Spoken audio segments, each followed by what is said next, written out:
On this week's episode of Ride the Lightning, the Tesla unofficial podcast, all three Teslas see improvements in a couple of unique ways. The price of the full self-driving package has gone up, as Elon Musk promised. Navigate on Autopilot should be getting a bit smarter very soon, and more.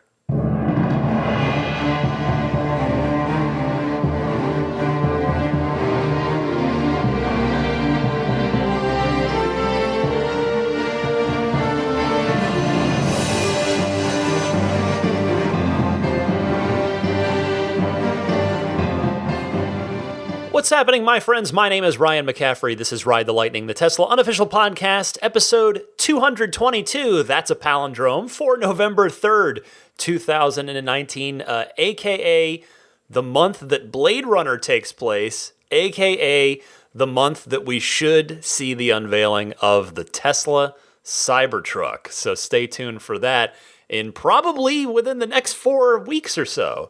So that should be fun.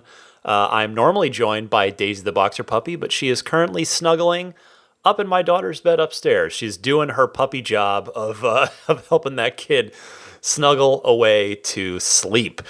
So real quick, before I get started, I wanted to mention that, I guess 2 weeks ago, when I did the Franz von Holzhausen interview, I was in LA for 3 reasons. Franz was one of them.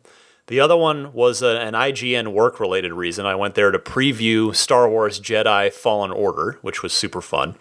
And the third reason was that I was invited to be a guest on a panel at the Tesla Owners Group Summit. They have an annual summit where all the heads of the owners clubs get together and exchange ideas about events and how to make the clubs better and, do better events and just get more out of the community and out of, do more for each other. And it was a really good time. I got to meet so many people. In fact, a number of you who I'd only ever seen your Twitter picture and exchanged tweets or messages with you or emails. So that was a lot of fun, and it was sort of, the whole thing was kind of under a friend DA, which is why I haven't mentioned it, kind of a friend version of an NDA. Not an explicit, do not talk about this, but also not a, please go shout this from the rooftops kind of thing. But it was a really neat event, and I guess the thing I wanted to mention before I got going was that if you're not part of your local Tesla club, if you don't have one and you might want to start one, that's an option. Maybe you want to be the person that starts that up. But if you do have one in your area and you're not participating, it can be a lot of fun. A lot of neat events are coordinated. I've done events. I'm technically, I guess, part of the Silicon Valley Tesla Owners Club. But at that event, I learned that there is a newish one, an actual San Francisco Tesla Owners Club, which, as of my recording of this on late Friday night, I am going to my first San Francisco Tesla Club event. Tesla Owners Club event tomorrow. There's a meetup at a supercharger, the Daly City supercharger, and then a drive on down the coast down to a place for lunch. So really looking forward to that. That should be super fun. So if you want to learn more, these are the officially Tesla sanctioned clubs. So you can find out more at tesla.com/owners club. So do take a look at that if you get a chance. All right, let's move on with the news. There is plenty more fun stuff to talk about this week. First of all, as I teased at the top, the price of the full self-driving package did indeed finally go up, as promised by Elon Musk. It is now $7,000 US, which I stopped to think about this and I was like, wait a second, $7,000. Is there anything more expensive on any of the cars? And I believe the answer is no. I believe this is now the single priciest option on any Tesla in the active fleet, if you don't count the performance models of the cars as options, which I don't, because they're their own separate trims. You have to select them separately. So Ludacris was the title holder, the belt holder here, if you will, for the S and X performance, because for a while there, Ludacris was a $15,000 option within that. I think it was 15, might have been 20. I'm blanking out now. Anyway, it was definitely more than $7,000. But now that Ludicrous is just bundled in with performance, and they are one and the same. The most recent record holder for most expensive option I thought it was the 22-inch turbine wheels for the Model X, which are $5,500, but I was mistaken. I double-checked. The 6-seat interior option on the Model X was and still is, to this day, it's $6,500. So the full self-driving package at $7,000, the most expensive option you can get on the car, but Tesla continues to flesh out those features. Smart Summon has arrived, and allegedly, as you heard, on the earnings call last week, the first city full self-driving, the first sort of city features with signs and lights are en route sooner rather than later. Early access towards the end of the year and probably early 2020 for the wider fleet. Next this week, speaking of the S and the X, they both got a public range tweak for the better after Elon Musk's comments on the earnings call last week. If you don't remember, here is the clip of Elon Musk explaining this during the earnings call. Yeah, the Model S, the basic Model S at this point has a range of 370 miles. Actually, technically it's 373, but we actually certified it incorrectly as 370, but it's 373. And there are some software improvements that we think will make that even better. Well, I suppose that following that earnings call comment, Tesla went ahead and had the cars, the S and the X, certified correctly. So now, if you go to the design studio, the Model S long range shows as a 373-mile car, and the Model X long range is officially now 328 miles. And, this is one of those neat little things that doesn't necessarily really matter in the grand scheme of things, but it's still super cool to see Tesla do this. Now, speaking of tweaks, the in-car traffic visualization UI for all the cars, not just the S and the X, just got a little bit more interesting, or at least it will, with the next big update, which, as of my recording of this, it's 2019.36.1, is just starting to push out to the fleet now. So by the time you hear this podcast, you may have it. I don't have it yet, but it is on its way out. So in addition to the 5% power boost and the scheduled departure feature that you've heard me talk about, the screen will now render traffic cones. So now in construction zones, you know that the car is seeing those cones and will react to them accordingly, which I just think that's so cool. That is just very cool to literally see the system evolve before your eyes. Thank you to Kelvin Yang, who seemed to be the first person to post that online. Next this week, some interesting stuff out of Bloomberg. Bloomberg did a 5,000-person Model 3 survey, and they have been posting the results on a rolling basis. The first two chunks of those results have come out as of me recording this. And the survey results are almost impossibly positive. Some of you out there may have even participated in this. But the gist of this is that the results have gotten better and better every year of this survey, which speaks to Tesla and Elon making good on their word of improving the cars on a consistent, rolling basis. In fact, Elon tweeted just this week that cabin noise is, quote, significantly improved on the newest build Model 3s. So Bloomberg has been talking to the Model 3's early adopters, and now as time goes on, the cars are getting a lot more mature. They started. This is a quote from Tom Randall, I believe. Bloomberg has been talking to the Model 3's early adopters. We started with a 164-item questionnaire that covers every aspect of having a Tesla, and followed up with smaller surveys about crash repairs and new Autopilot features. So far, we've analyzed almost 500,000 words of feedback, enough to fill the first 4 Harry Potter books. So yeah, that's an excerpt from the survey itself. And now Tom Randall, let me get my notes straight here. Tom Randall, a Bloomberg reporter, you've heard me mention him here on before. He covers the Tesla beat for Bloomberg along with Dana Hall. Tom saying, while showcasing the data, that, quote, Tesla is getting better at making cars. Many early Model 3s were marred by defects, which peaked at 80 issues per 100 cars in Q3 2018. A year later, that would be now, Q3 defects had dropped by 44%. A near unanimous 99.6% of respondents said that the Model 3 is a pleasure to drive. It's hard to find such consensus over anything, really.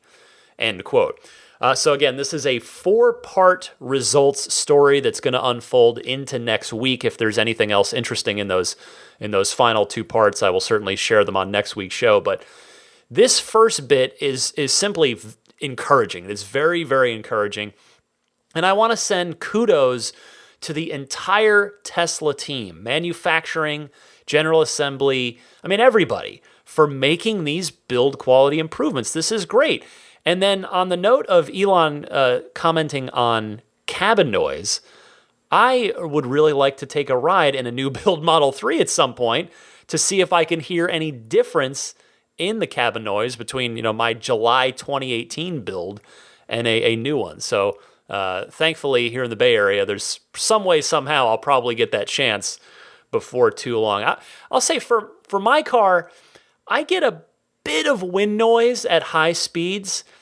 It's not ideal, but honestly, it doesn't really bother me. It really doesn't stand out too much, but I'd be curious to compare it sometime. Next up this week, Navigate on Autopilot looks like it will soon get smarter with HOV lane usage. This coming via a Teslarati report, picking up on a tiny little Elon tweet. They note, Tesla is expected to add an automatic HOV recognition feature that will enable Navigate on Autopilot to automatically utilize carpool lanes when the vehicle detects 2 or more passengers. So this was in response to a tweet by Quinn Nelson, who I know is a listener of this show. Hi, Quinn. Who got Elon's attention with the suggestion. And, it's certainly a natural evolution for the Navigate on Autopilot feature because it's something that the car totally can do, technologically speaking. It can detect butts and seats for airbag usage and other things. And so it's great to see that the cars will, in fact, adapt to Navigate on Autopilot using that very, very soon. So Quinn, great suggestion. Love that. Moving on this week, Model 3 is officially the first electric vehicle to be formally certified, formally cleared to be a New York City taxi. A hat tip to Electrek for reporting this first, that the New York City Taxi and Limousine Commission has made the Model 3 the first electric car to be formally approved for taxi use in the Big Apple. GreenCarReports.com adds this, quote, fewer than 40 vehicles are currently Yellow Cab certified, and a dozen of them, so roughly a third, are variants of common Toyotas, far and away the most prolific automaker on the certification list. Now, diving further into the community for some excellent context and analysis here, some really thought-provoking back-of-the-napkin math on this by Tesla Motors Reddit user Dazzling Leg, who writes this. Just walk with this for a minute. An average use of 70,000 miles a year by a New York City taxi cab divided by 300 miles per charge equals 233 1/3 charges per year times 60 kilowatt hours per charge equals basically 13,999.8. So 14,000 kilowatt hours per year. Multiply that times 1.22 pounds of CO2 generated from the average grid load zone, and you get 17,080 pounds of carbon dioxide per Tesla taxi. However, do the same math for an internal combustion engine taxi cab, 70,000 miles, divided by 25 miles per gallon in a New York City taxi, equals 2,800 gallons of gasoline per year. Multiply that times 19.64 pounds of CO2 per gallon, equals just shy of 55,000 pounds, 54,992. 55,000 pounds of CO2 per taxi per year. So this is huge savings. 38,000 pounds of carbon dioxide saved by one taxi being replaced by a Tesla. So, and then this person notes, if New York commissions solar and wind capacity to service these cars, or just follows through on New York's renewable targets, then the carbon/air quality savings is even more pronounced than that. So really, it's just astounding when you look at a use case like a New York City taxi cab. And that's why I wanted to read that for you. That user really just said it better than I could have as far as the environmental impact of, again, just a single Model 3 taxi. And here's the thing, too. I would have to imagine that the economics would also, not just the environment, but the economics would also come out in the fleet owner's favor just on fuel savings alone, but also when you factor in maintenance. We all know how much lower the maintenance is on and how much less maintenance there is on an electric vehicle versus an ICE. But I will add this, and my note here is the domino effect. Once one taxi service does this and sees more business, potentially, not saying it will happen, but if it were to actually see more business as a result of people wanting to ride in Model 3s, and I sure as heck would want to, and not just because I'm a Tesla fanboy, I will say this. I try to be a positive person in general, and I very much try to keep this podcast positive. I don't like to dunk on other people, other companies, but this is just my own personal opinion. You may disagree. I'm going to be honest about the Prius, which is a very, very common taxi vehicle in many cities I go to. I cannot stand the Prius as a passenger. I've never driven one, though honestly I have no desire to, but sitting in the back seat of one of those things in a taxi, the ride quality for me is atrocious. You feel every single bump in the road. And I get car sick in Priuses specifically at times. Well, that's, I think, maybe a little less about the car and more about the way that the cab driver drives. Although I have noticed it does seem to happen to me more often in Prii than other things. But anyway, I digress. I don't mean to hate on the Prius, but I'm not a fan. So back to my point, people might seek out Model 3 cabs, but even setting that aside, the domino effect coming from word getting around to the various other fleet owners of New York City taxi cabs, that even if business isn't better, but just the economics of it, so that word will get around. And then, once that happens, all the fleet owners, the fleet services, start converting their fleets to Model 3s. So my prediction is this: in 3 years, let's all check back on this and see if yellow-wrapped Model 3s start becoming a very, very common sight in Manhattan, and hopefully other cities for that matter as well, because again, word gets around. New York may be an island, but it is far from its own walled garden. So there you go. Good stuff coming in New York, hopefully.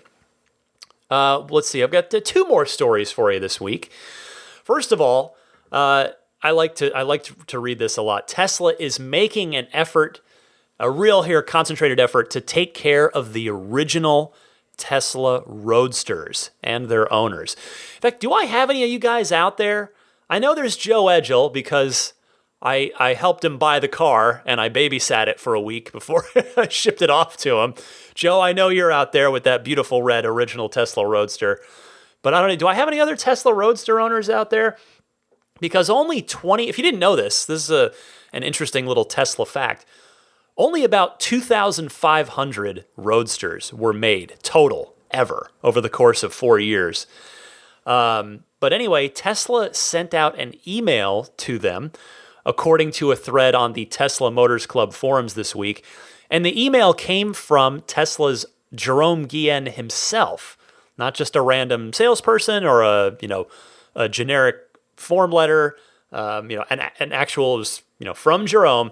And the letter reads, according to our records, we believe you own Roadster, VIN here.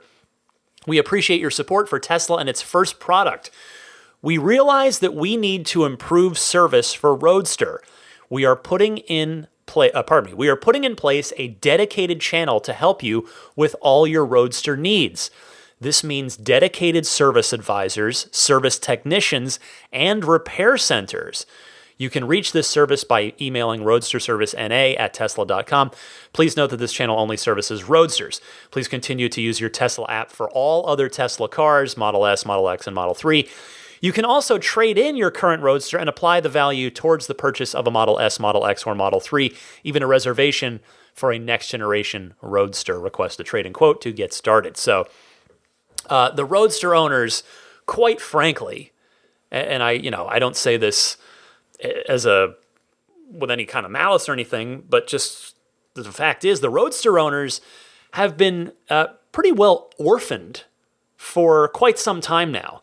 It's been a tough spot all around. You understand as a Tesla owner and a Tesla fan, somebody who believes in the mission, as any Roadster owner, I think, or any Tesla owner does, that Tesla has very, very limited resources as they continue to try and become a profitable, free cash flow positive, sustainable company. And the fact is, those 2,500 original Roadsters are not in any way profitable for Tesla at all in any way, shape, or form. However, at the same time, those owners, particularly those that are still the original owners who've had the cars for, going on 10 years now, those folks were the original believers in Tesla and its mission. So you simply have to take care of them. You've got to take care of those folks. So hopefully this outreach is going to be followed by following through with proactive care and proactive consideration for both these cars and their owners. And the one other thought that occurred to me about this is I wonder if this dedicated group within Tesla with specific service advisors, specific service centers, if it might grow to include the new Roadsters in a couple years from now, because that car is also going to be a pretty rare, pretty niche, low-volume car that might call for individualized care relative to the rest of the fleet. I'm not sure. We'll see. But nevertheless, good stuff from Jerome and from Tesla on that one. Finally this week, the last story I wanted to share with you is a fun one. A performance Model Y, a mule, was spotted out testing in the wild here in the Bay Area. Testing something, don't know what, but that in and of itself is currently not the story, because what's been cool, as I've mentioned to you, is sightings have been rather frequent lately, and not just around the Bay Area. I've had some of you folks email me with sightings all over the place at superchargers up in Washington, there have been some, pretty far and wide. Michigan, I think one was spotted. So they're out there and they're testing. And this particular one, this PYD or PIDE, if we want to let's just go with it. We're doing P3D. That's a thing. We did it. It's easier to type out than performance dual motor. So PYD. Anyway, it's white, and it's this one that was photographed. It's the wheels that make this newsworthy, because the wheels on this particular Performance Model Y are the 20-inch turbine wheels that were only ever seen on the rolling red Model 3 Mule from the original Model 3 unveiling event on March 31st, 2016. It was the car on the far right of the stage, if you were to go back and look at the video, the one that's kind of a burnt orange red. It's not a production paint color. And that was not a real car.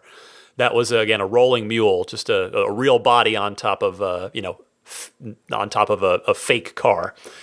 But yeah, where it's a super stylized turbine design, very different from the Model X or Model S production turbine wheels. And Tesla had patented that at the time. All three wheel styles, the Aero, the Sport, and the Turbine, all got patented.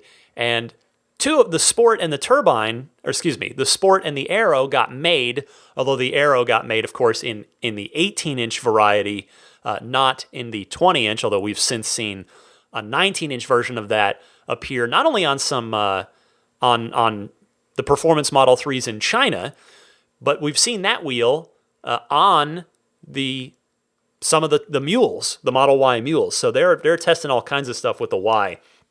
But anyway, yeah, this turbine, it is been spotted. It's on a car, and a Model Y no less. And so my thinking there is, history tells us, with every vehicle Tesla's ever done, there is just no way that Tesla would do that they would make a set of those wheels and slap them on a Model Y just for kicks, just for fun, just because some engineer thought, hey, I always like those and I want to see them. Tesla does not play like that. They just don't. These wheels, I think, I'm very confident, they're almost certainly going to get made. And of course, 75% of parts are shared between the Model 3 and the Model Y, including the tires and wheels. So, if these do end up releasing, it should be for both the Model 3 and the Model Y. And if I didn't mention it earlier, it's these turbines are, they very, very much appear to be 20-inch wheels from the photograph, which is exactly what the original prototypes were on that Model 3 Alpha rolling mule prototype. So 20-inch turbine wheel. This definitely appears to be happening, and I wonder if these might actually, in fact, be the quote-unquote forged performance wheels that we're still expecting as prizes from the referral program at the beginning of this year. Those wheels, Tesla originally said, we'll have them out in the summer. Summer came, and I had checked in with the referral program team at one point, and then they at that time told me, quote-unquote, early fall, which is where we are now, early fall. So that I wonder if these are going to end up being one and the same. But regardless, it's really, really exciting and cool to see these wheels come to life. All right, that's everything I've got for you in the world of Tesla news this week. Stick with me after the Alloy Gator promo, and I'll come right back and do the Ride the Lightning hotline. All of your calls coming up right after this.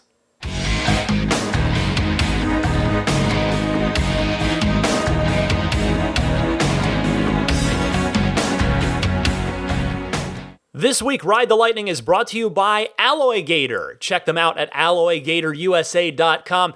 Alloy Gator is the #1 way to protect your beautiful Tesla wheels from nasty curb rash incidents.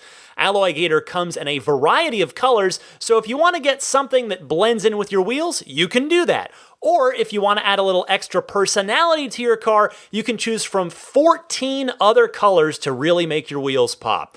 Having Alloy Gator professionally installed is highly recommended, so to learn more and find an installer near you, visit alloygatorusa.com. Oh, and by the way, Alloy Gator is currently running a special promotion for product installed at an authorized dealer. Go to alloygatorusa.com and use the promo code RTL20, and Ride the Lightning listeners will get a further 20% off of your order. Thank you, Alloy Gator. After a 2-week break, the Ride the Lightning hotline is back, one of the regular staples of this podcast, where you guys get to call in with your Tesla questions, Tesla comments, Tesla discussion topics. I've got plenty of great calls lined up. And as a reminder, for those of you backing at certain tiers of my Patreon, I expect to have the monthly bonus episode featuring all those extra awesome phone calls that I didn't have time to get to during the regular weekly show. I expect to have that bonus episode for you this weekend, so keep an eye out on your email boxes for that when Patreon notifies you. But for now, 10 more awesome calls queued up and ready to go. And if you want to participate in the Ride the Lightning hotline, I welcome it. I invite it. You can call in one of two easy ways. Either record your question on your smartphone's built-in voice recording software and then email that file to me at teslapodcast@gmail.com. Or you can call in and leave a message anytime, day or night, on the Ride the Lightning hotline. The toll-free number there is 1-888-989-8752.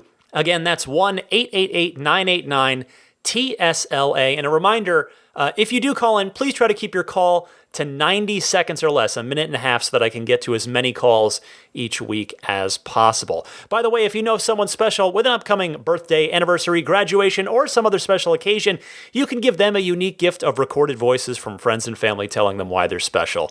The recordings can be podcasted or put onto a keepsake. Visit lifeonrecord.com to learn more, and I thank them for providing the Ride the Lightning hotline. Let's go to Andy in Denver up first, who wanted to talk about a particular feature idea that he's got. Go ahead, Andy. Hey, Ryan. It's Andy calling from Denver. I wanted to follow up 6 months late to let you know that I was in line for a Model Y, and I changed my mind and got the Model 3 due to the tax incentives and phase-outs and blah, blah, blah. Anyway, we were taking a trip this weekend to one of our favorite vacation destinations, and we were having lunch, and we had our two dogs in the car with us, and we just always have a little bit of trepidation about leaving them in the car. And I had a thought when I got back to the car that I know Sentry mode is improving, and we're going to be able to hopefully at some point in the future view the videos on the screen and all of these sorts of things. I'm wondering if a feature that should be added to that is the ability to use the inward-facing camera in the car to check on your dogs while they're in the car in dog mode and just make sure everything is going okay. My wife gets a little paranoid and wants to know what's going on, and so every 20 minutes or so we're getting up and checking on them, but also having the app open to make sure the temperature is correct and so forth. So anyway, just an idea I'm throwing out there about the utility of the inward-facing camera. I don't know if anyone suggested it previously, but that would be awesome. Thanks for all you do. You're fantastic. So much appreciate it. Andy, I have heard some good ideas for that cabin camera, but I haven't heard this exact one, and I have to tell you, I love it. I love it. Yeah, Elon recently responded to my friend Raphael from Miami, who had suggested using that camera to record karaoke sessions. Elon replied to that tweet and said, "Internal camera isn't used yet, it's meant for robotaxi, but that's a good idea," end quote. Well, I think this is every bit as good of an idea, possibly even, with all due respect to Raphael, a better idea. I love the idea of being able to check in on the dogs in dog mode. And I have to say, I had a caller not too long ago that suggested being able to use it while you're driving on the screen there to check on infants in rear-facing car seats in the back via that main dashboard screen, maybe get a better look. So, there are just some really great possibilities here, from the fun stuff to the practical stuff. And I would really love to see Tesla start to implement them. Because the fact is, every single Model 3 has that rear-facing cabin camera in it. And so I guess that's redundant. Of course it's rear-facing if it's facing the camera. The cabin camera, anyway. But yeah, it is, now that I think about it too, I think that camera might be the only completely unused part in the entire car. I'd struggle to name another part that's just completely idle and not doing anything, not serving any current purpose. But so hopefully Tesla will change that very soon, and they will start putting some of these good ideas to work. Let's talk to Ron in Nashville up next, calling in with an update to his yellow border on his Model S screen. We've seen that we've seen that problem start to creep up with some of the S's and X's. Ron, go ahead. Hello, Ryan. Happy weekend. This is Ron from Nashville, just calling in about the yellow ring on the screen. So I had heard about this on one of your shows. I don't recall which one.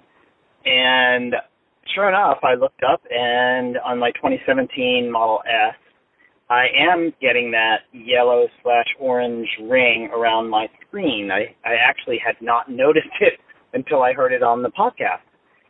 Anyway, I did make an appointment for it after hearing that they can fix it, and just an update on how they fix it. Apparently, it's not only UV light now. Apparently, that was only a temporary fix. Now they actually take the screen off, put new glue on, and then do the UV treatment.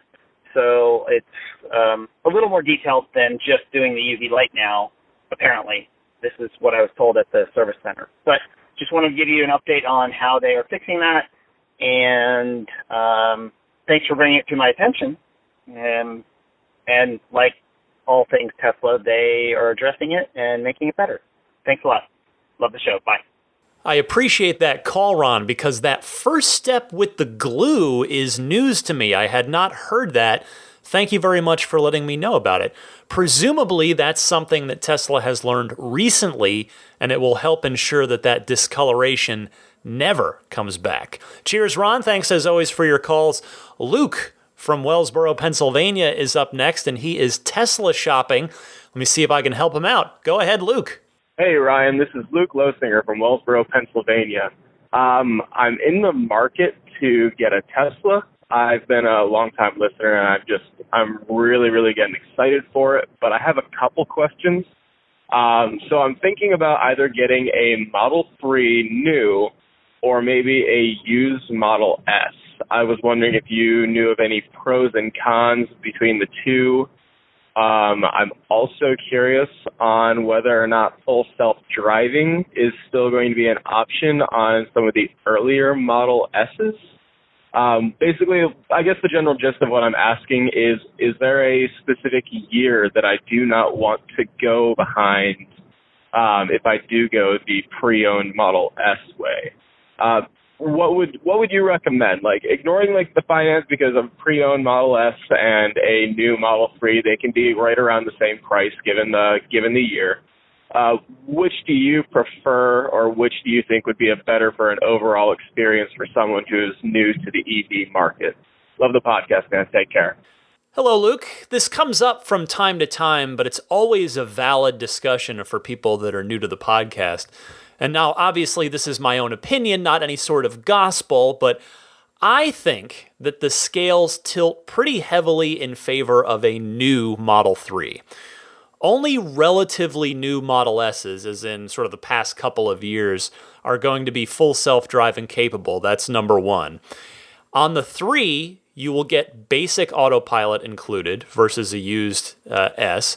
You'll also get all of the new features in the latest software updates. And get this, this is something that's interesting. If you weren't following the company over the last several years, if you're newer to things, they talked about this, Elon talked about this at the Model 3 unveil, and it's actually true.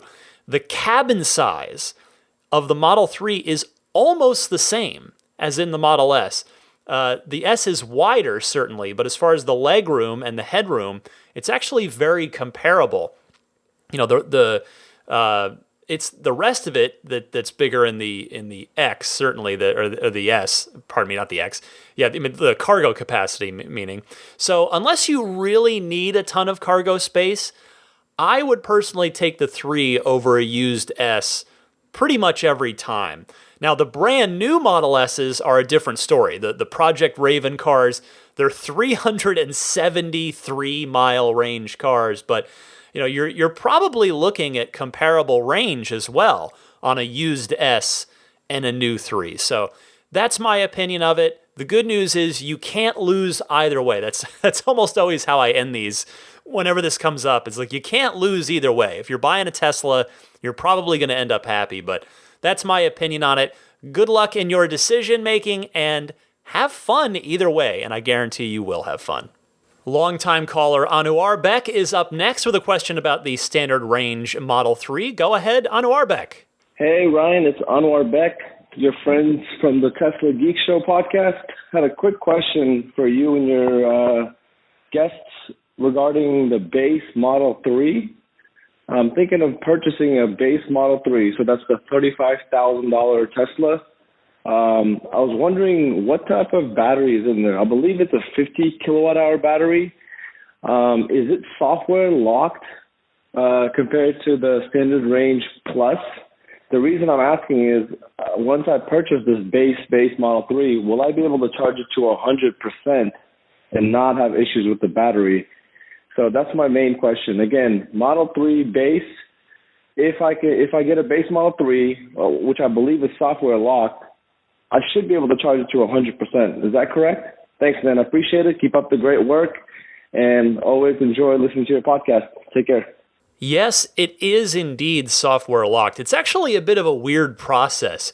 You have to buy a standard range plus, if you want the standard, and then get a downgrade to the standard range. They will lock some software bits and a chunk of the battery, and then they'll give you a couple of $1,000 refund. I'm not 100% positive if you can charge the standard range to 100% on a regular basis like that, but I believe so. So if anybody out there has a standard range, not the standard range plus, but the actual standard range and can confirm that, please let me know if I'm incorrect on that one. So Anwar Beck, good luck with your decision, and thanks as always for your call. Brian from Minnesota has a standard range plus, and he wanted to talk about something that kind of bugs him on the car. Go ahead, Brian. Hi, Ryan. This is Brian calling from Minneapolis. I'm driving home from the supercharger in my Model 3 Standard Range Plus that I've had since April. Something that's been bugging me ever since I got this car is the lack of some sort of rear cross-traffic alert feature. So when I got this car back in April, I had traded in a 2017 Subaru Impreza with this feature. And for those unfamiliar, basically what it does is anytime that you are backing up or the car is in reverse and another car is coming across your vehicle and it detects that you may have a collision with it if you're not aware of the car coming across, the car will beep at you or in times automatically emergency brake the car. This way you're not being T-boned. And a lot of modern cars have this feature from luxury all the way down to your general brands, and it's something that I think should be definitely brought to the Tesla line. I know that there have been several times where I've been backing out of a really tight parking space, and it's been really hard to see some of the other cars coming through in the parking lot, and it would be really nice to have this feature. So that's all I wanted to call for. Also really enjoying the fact that with my Standard Range Plus, I am getting Slacker and streaming for the first time ever. So that's a good thing to have, and I hope they don't take it away. Thanks, and have a good one. Thanks for your call, Brian. I confess I had never heard of this feature before your call, so I went and looked it up, and that indeed sounds like a super useful feature, and I would love to have that on the Tesla. I mean, I would have to figure that the backup camera has a wide enough field of view to implement this on a Tesla, which would perhaps be aided by the ultrasonic sensors near the rear corners of the bumper. But, I don't know if that hardware is specialized at all on those cars that do have it. But if the Tesla cameras and sensors are technically capable of full self-driving, I would have to imagine that they could do this too. So here's hoping that it's something Tesla is thinking about. Appreciate your call. Jeff from not too far away, Campbell, California. He's got himself a commute and wants to talk about Autopilot and how it pertains to that commute. Go ahead, Jeff. Hey, Ryan. This is Jeff from Campbell, California. Thanks for the podcast. It's really great. Hey, I commute from Campbell, California up to Fremont, California near the Fremont factory every day, and I use Autopilot, and it is fantastic. It's transformative in my commute. And I have one feature request. I know in the most recent software update, the Tesla will move over when passing trucks. And it's common practice for motorists to move over for motorcyclists that are splitting lanes in the HOV lane. And I'm wondering if there's a way to manually or maybe via an update to Autopilot actually have the Tesla move over for those motorcyclists. I find myself coming out of Autopilot frequently to allow them to pass, and to sort of automate this would be a great feature. Thanks again for a great podcast, and appreciate all you do. Thanks. Hi, Jeff, and thank you very much for the kind words. You are far from the first person to bring up this thought, both on this podcast and certainly in the wider Tesla community. And as such, I have to imagine that Tesla is thinking about it too. The question is how to treat that situation. If you're in bumper-to-bumper traffic, I would think that there's not too much that Autopilot would really be able to do. And if you're at higher speeds, I suppose the Autopilot cameras would have to recognize a motorcycle approaching from behind quickly enough, because you're probably, not moving you're definitely not moving as fast as the motorcycle is. So it would have to recognize that motorcycle approaching from behind quickly enough to be able to react to it and move in a smooth and safe way. So this is another one of those things to put on the list to ask Elon about if I ever get the chance again. Or if I can ever get Andre Karpathy in here, maybe that would definitely be something to ask him about. Thanks, Jeff. Nick from Washington is up next and has a question about a particular bit of functionality on his relatively new Model 3. Go ahead, Nick. Hi, Ryan. This is Nick from Puyallup, Washington. I have a Model 3 that I've had for about 3 or 4 months now. Absolutely love the car. But lately, it's gotten a little colder out in the 40s and 50s, and I work nights. So coming out to my car, I get this warning that says regenerative braking limited. Now, what I'm understanding is that it's because of the cold temperatures, but I figured that 40s and 50s wasn't quite cold enough to have this error message. Just wondering if there's anything I can do to preheat the car or something to that effect so that I don't have to have that limited regenerative braking. Any help would be fantastic. Love the podcast. Thanks. Hi, Nick. Well, it's worked out a bit here that I haven't been able to get to your call for a while, because between the time that you sent this in and the time I'm airing it now, there actually is a bit of concrete information that I can give you here. The scheduled departure charging is finally on the way. This will allow you to preheat your battery prior to your desired departure time each day, and it will also reduce, if not eliminate, the minor charging losses that vampire drain after being plugged in and completing your charging early in the night. So I hope that helps you out. Thanks for calling in. Tom from Houston is next with some dash cam woes. Go ahead, Tom. Hey, Ryan. It's Tom calling from Houston. Second-time caller, but a long-time listener.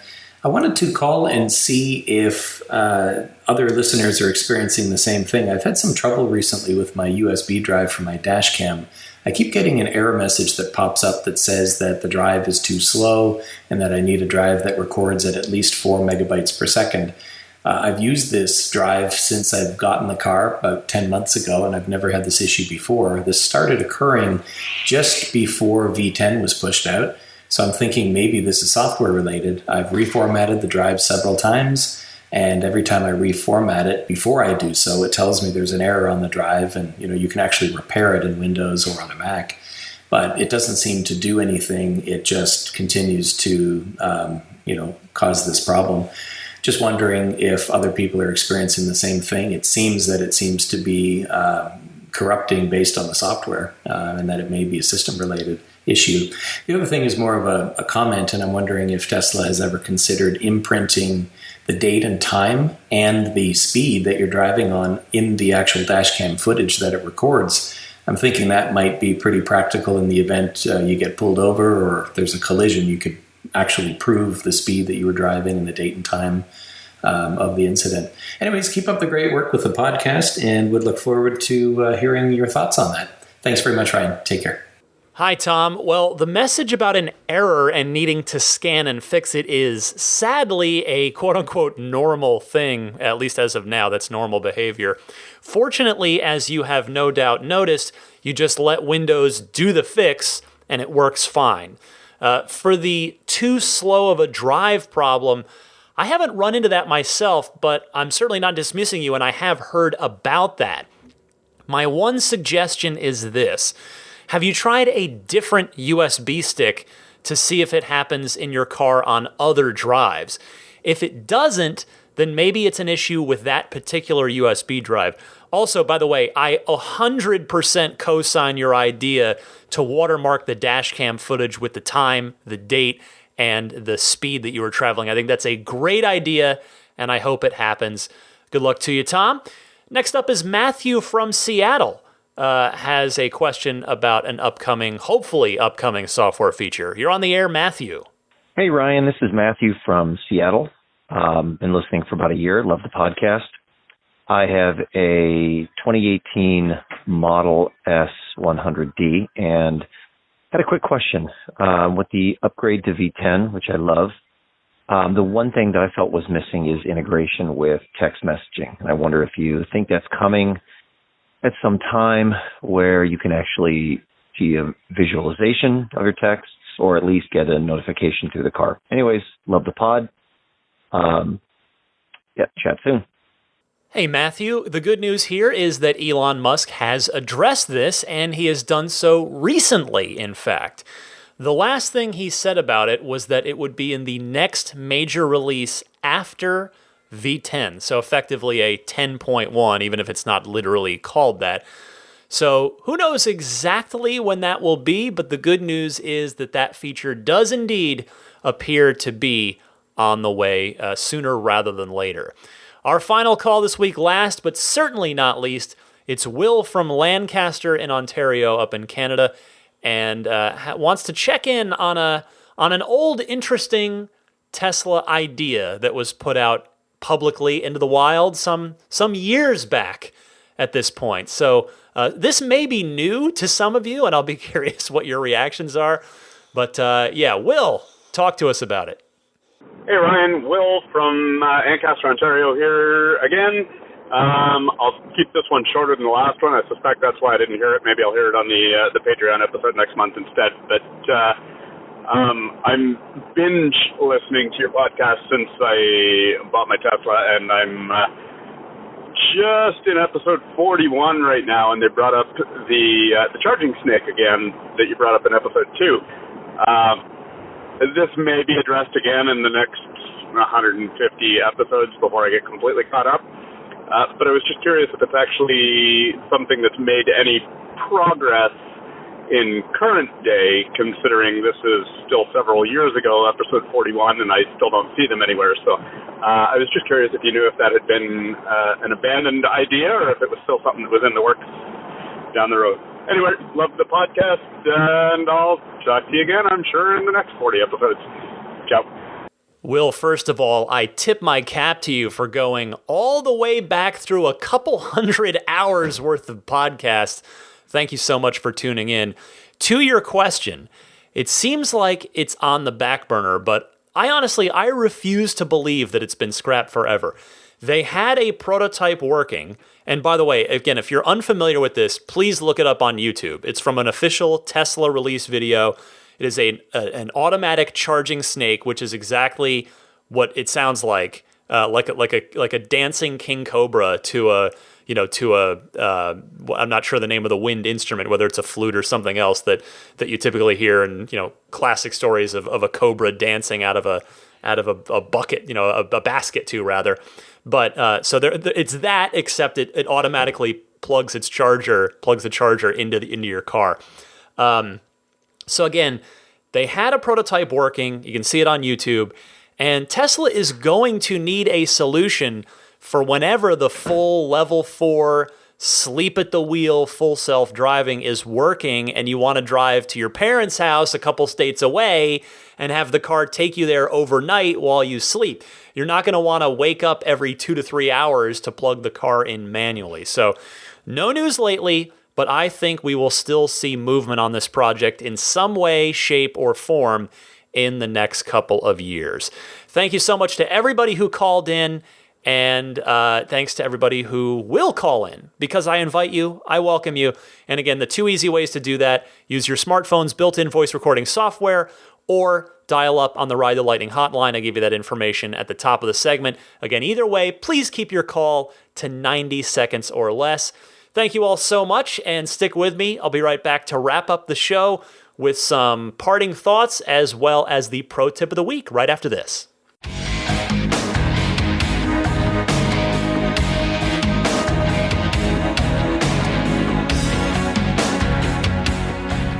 So when I got my Powerwall last week, it originally, when I went into the customized menu, it was only giving me the option to use it as a battery backup system. And I had thought, man, I thought you could use this. I thought I'd be able to use it. I don't have solar, but I could use it to charge up overnight on the off-peak electricity rates and then release that off-peak energy during peak hours into the house. And I was like, man, I thought I was going to be able to do that. Well, in the middle of the week this week, that option just appeared in my app. So I'm not sure what the rhyme or reason there was, but I'm very happy to report that I am now cheating the PG&E system. Effectively, I'm on the electric vehicle rate plan where my overnight rates are super low and they're a lot higher during the day. So we charge up the Powerwall at night and then let that juice back into the house during those off-peak hours so that we're not spending a ton of money per kilowatt hour during those peak times a day. So very stoked about that. Happy to have that thing. And like I said, at the top of the show, I'm going to be meeting up my first San Francisco Tesla Owners Club meeting tomorrow. Really looking forward to that. The weather is forecasted to be excellent. The only thing is I'm pre-embarrassed because my car, the Spirit of Adventure, is just covered. It's been 2 weeks. It needs to be washed. There is a real just nice thick layer of dust on it. It's not sort of dirty per se. It's just really, really dusty. So it is, hopefully nobody else will notice, but I sure as heck see it. But really looking forward to a nice drive with a bunch of other awesome Tesla owners and enthusiasts down Highway 1, down the coast to a nice lunch. Your pro tip of the week this week comes from Christy in Austin. It's a reaction to episode 218 and another caller's request about the air conditioning system. So I'm going to let Christy take it from here. Hey Ryan, it's Christy from Austin. I was listening to episode 218 and Mike's request for bans on the air conditioning. One thing that I have done, and I've not done this specifically for the air conditioning, but I think it's a perfect use case, is I create different driver profiles for different situations. So as you know, more and more features are being added to the driver profile settings. That was part of the V10 update. So more of the controls that I set for my profile are saved so that when I drive the car or my husband drives the car, we have our more individualized preferences. So you can do that with, you could say like profile cold or profile hot or summer or winter, or call them whatever you want, but have one set so that it's only cooling to 74 and have one so that it's only warming to 65 or whatever works out for you. This is also useful for ladies out there who wear heels or flats, other shoe types when you want your seat position different. So you can definitely put a lot of different driver profiles in there to suit your needs, and that will take care of a lot of those settings. Hope it's helpful. Thanks. Bye. That is indeed an extremely useful tip. Thank you so much, Christy. Now, before I go, I want to remind you about abstractocean.com. Lots of great stuff for you and specifically for your Tesla. They've got their Generation 3 third-gen tempered glass screen protectors From the Model Y, they now ship with an installation frame, which makes it super, super easy to align. They tell me Sentry mode stickers for that back quarter window. If you're concerned about that, like fellow Bay Area people, you know what I'm talking about. They're very simple, and it can be a nice little deterrent. They've got those for you, as well as door button stickers.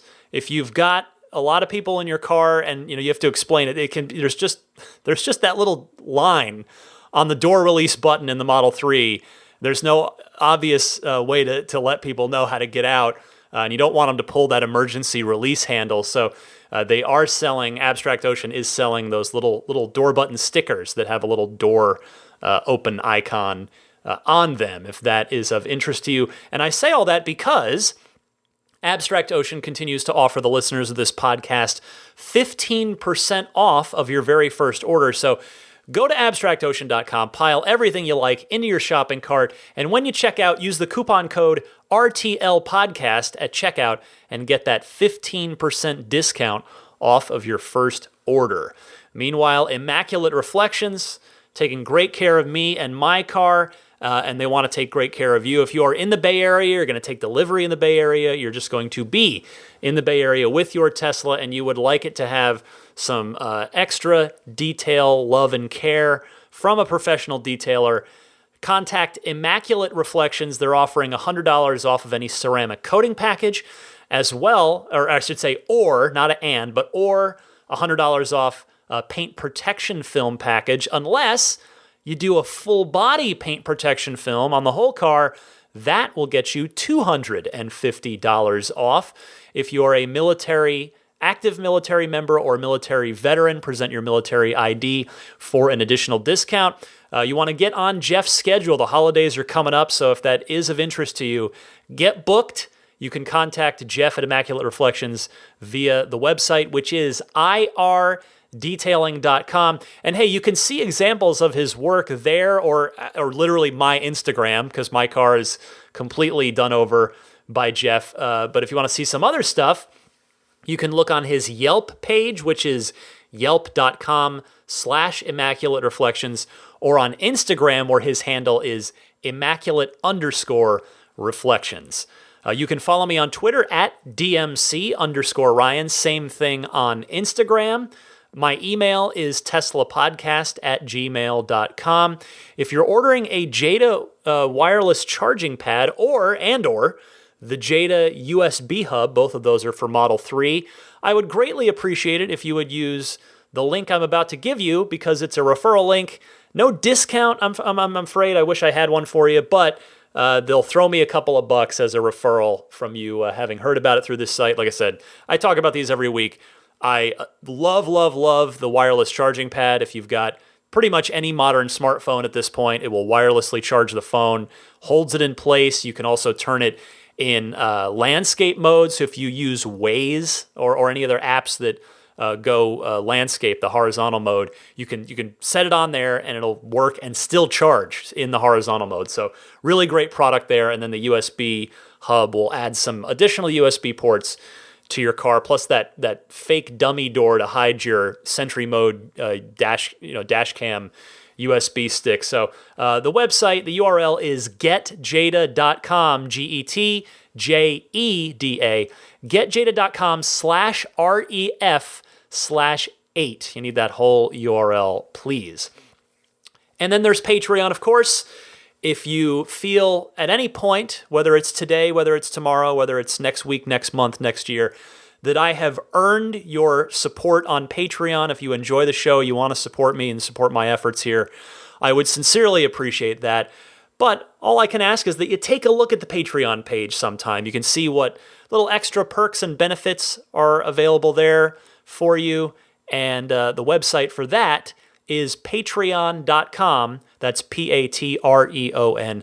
Patreon.com/Tesla Podcast. And with that, I say a hello and a sincere thank you to the Patreon producers, the kind folks who are supporting me at the producer tier. One of the perks they get is their name shouted out every week.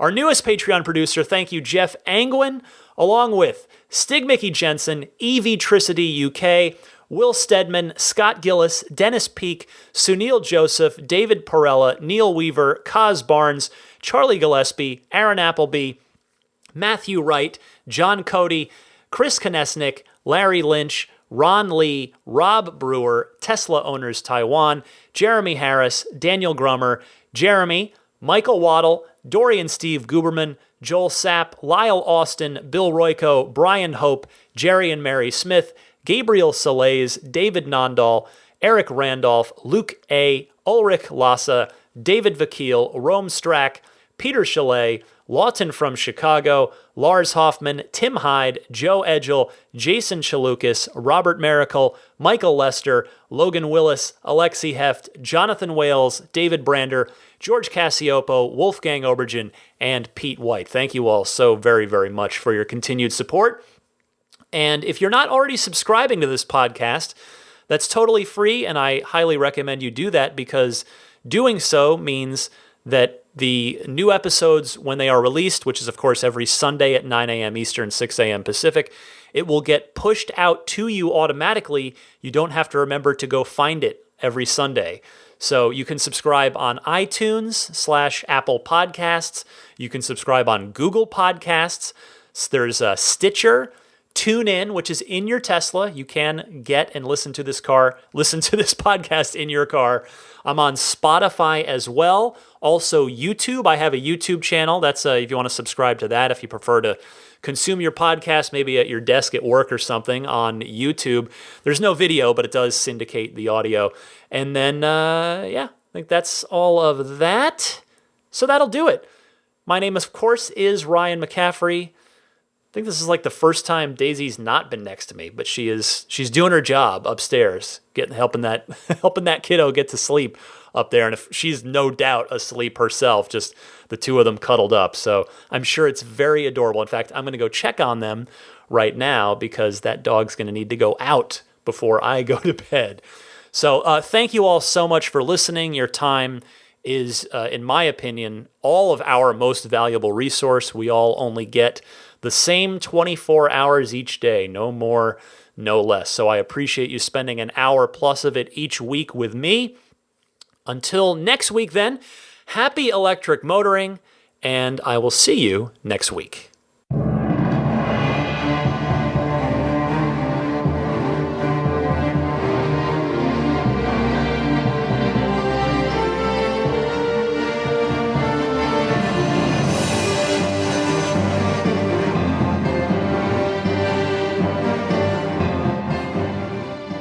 I mean, I think a Tesla is the most fun thing you could possibly buy ever.